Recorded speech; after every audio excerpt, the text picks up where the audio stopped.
favorite books that I used to read when I was a teacher and I taught third grade. And it's called Mrs. Katz and Tush by Patricia Polacco. She's one of my favorite authors. So, here we go.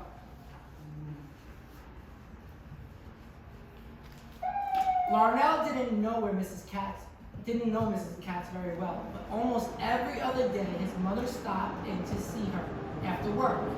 Since her husband died, she was all alone. His mother had told him Mrs. Katz held tight to his mother's hand the day they looked at an old photo album. "That's my husband, Myron," said Mrs. Katz. "He came from Poland like me a long time ago. We had such a life, such a life." Then her voice broke. "We had no children, and I'll be all alone for Hanukkah and Passover." Then she cried.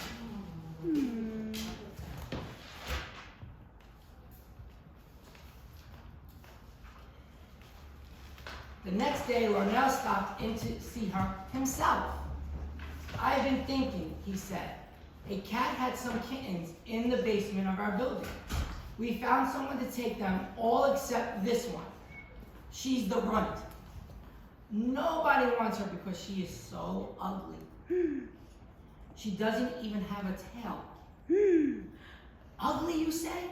Mrs. Katz said. "My Myron was ugly too when he was a little, but he grew up to be such a person." Mrs. Katz looked at the little kitten. "Scrawny little boobala. So small.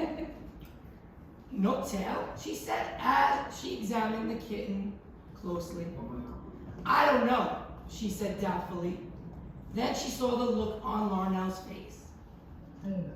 "Larnell, I'll take her," she announced, "but only if you come and help me with her. I've never had a cat before." Larnell promised. "A good Yiddish name I'll give her," said Mrs. Katz. "Let's see. She has no tail. All you see is her tush.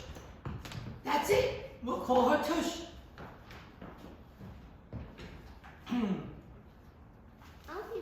I'll see the tail. Yeah, no tail yet. Little Tush grew healthy and strong. Mrs. Katz cooked for her, brushed her, knitted toys for her, and even read to her. "Such a person," she'd said as she watched Tush play. Mrs. Katz was in love.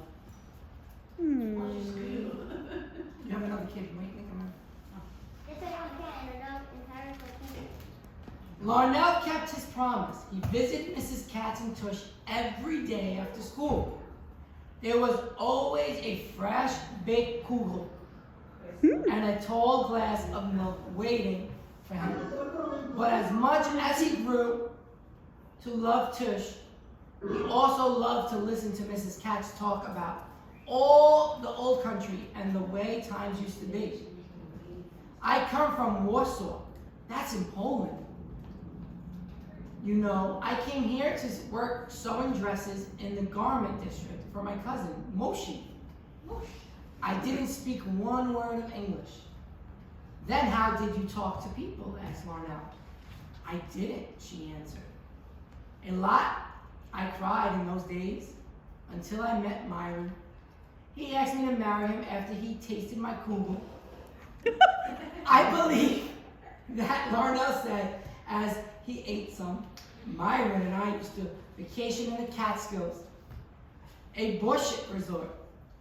You know, a place for Jews to stay." "You mean Jews couldn't stay anywhere they wanted to?" Larnell asked.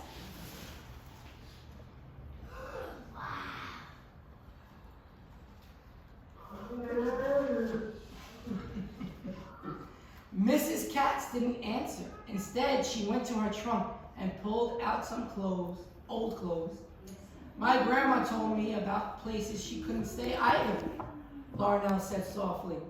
"Larnell, your people and mine are alike. You know, trouble we've seen, happiness too, great strength we have had. You and I are alike, so much alike. Now, where was I? Oh yes, the Catskills. We used to dress every Sunday and have a costume ball, said Mrs. Katz.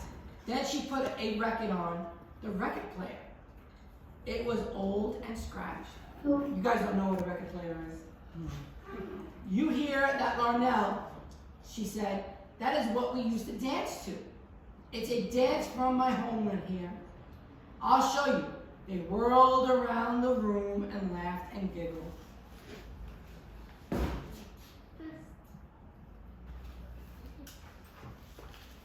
As the weeks passed, Larnell spent more and more time with Mrs. Katz.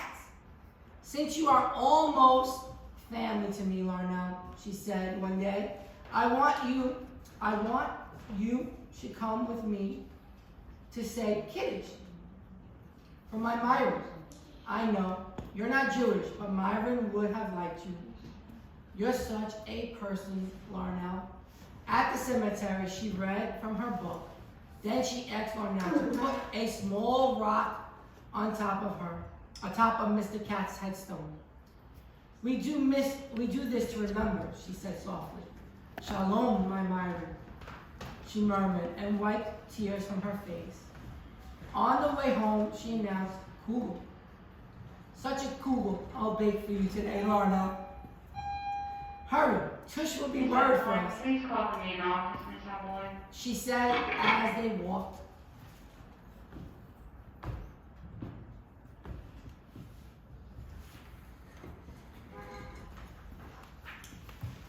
When they got home, they called for Tush, but she didn't come. They looked everywhere for her. Suddenly, Mrs. Katz gasped. The window to the fire escape was open. Oh no, she cried. I forgot to shut the window before I left. Poor Bubala. She has never been outside. We'll find her, Larnell tried to reassure her. She has been acting strange lately. Mrs. Katz said through her tears, she has been trying to get out, but I was afraid that she would get hit by a car. I'll find her, Mrs. Katz, Larnell said. I won't let you down.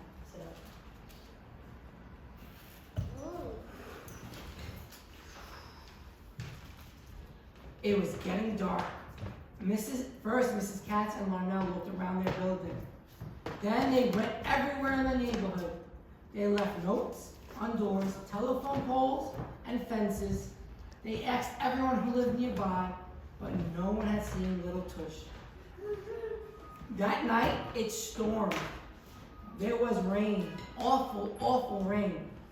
Mrs. Katz hardly slept, and she thought about her little kitten.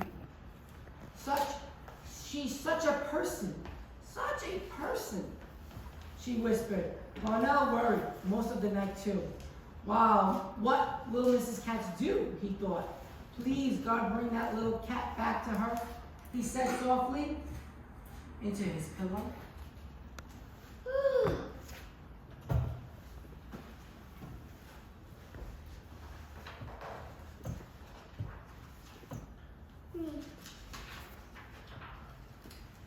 A loud knock on the front door awoke Mrs. Katz. It was Larnell's father and two neighbors. Is this yours? They asked. My Bubala, my little kitten, Mrs. Katz exclaimed. We found her in the back alley soaking wet and hungry. Mr. Moore said, thank you, Mrs. Katz. And she took Tush in her arms.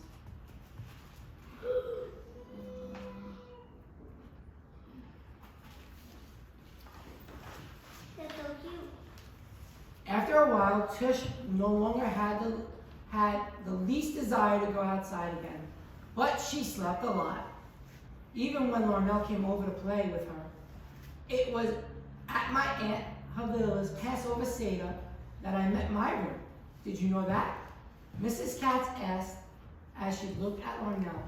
What good times they were, with lots and lots of family. Now it's just me, she said softly. Could I have Passover dinner with you? Asked Larnell. I thought you would never ask, she exclaimed as she hugged him closely. Such a Seder I'll prepare for you.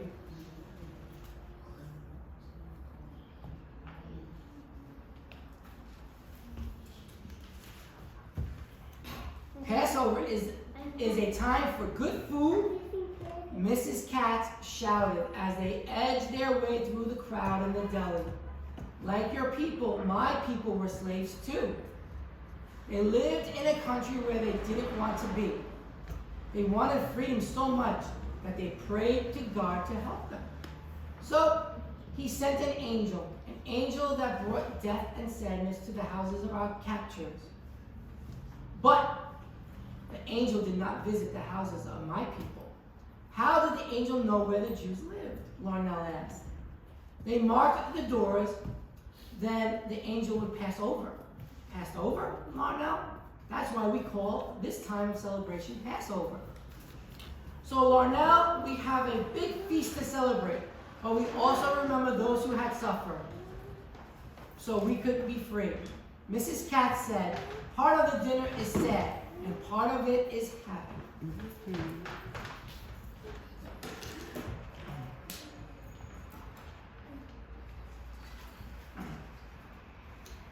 As Larnell helped get out the linens and the china, Mrs. Katz said, you see this tablecloth? This was our wedding huppah, our canopy. For all these years, we have used it for our holy days and celebrations. How come you have so many different dishes? Larnell asked.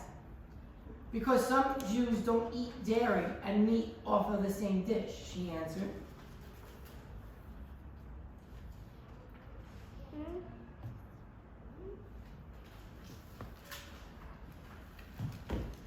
When they sat down to Seder together, Mrs. Katz lit 2 candles and waved her hands over them. She read from her book, said prayers, then smiled and said, let the feast begin. They drank red wine and water. They ate bitter herbs, lamb, and chicken. They also had gefilte fish. I don't remember how to say it, but I think I said it wrong. And spicy chopped apples with potato pancakes. Gefilte fish. Gefilte fish. This bread looks like a soda cracker. Arnell exclaimed. Well, we call it matzah, dear. We eat it at Passover. It's flat because there is no yeast in it, so it doesn't rise. Larnell, I have hidden one piece of the matzah here in the apartment. If you can find it, I have a surprise for you. The surprise was a hand-knit sweater that she had made just for him.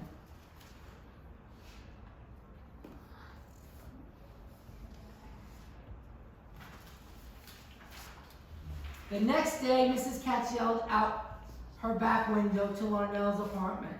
Come quick! Already, something wonderful. Larnell and his mom and dad rushed to her door. The angel of death has passed over, but the angel of life didn't. Mazel tov. Tush, 4 babies. At last, I'm a booby.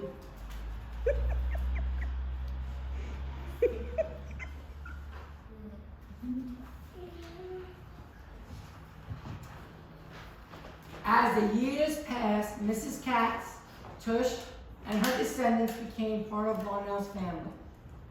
There were graduations, weddings, new babies, and finally, a kiddush. A kiddush. Kiddush. Kiddush. Larnell stood in front of the headstone. He read from her book. He placed a small rock on top of her headstone. Then he, his wife, and their children read the inscription together. Mrs. Katz, Abubi, such a person. The end.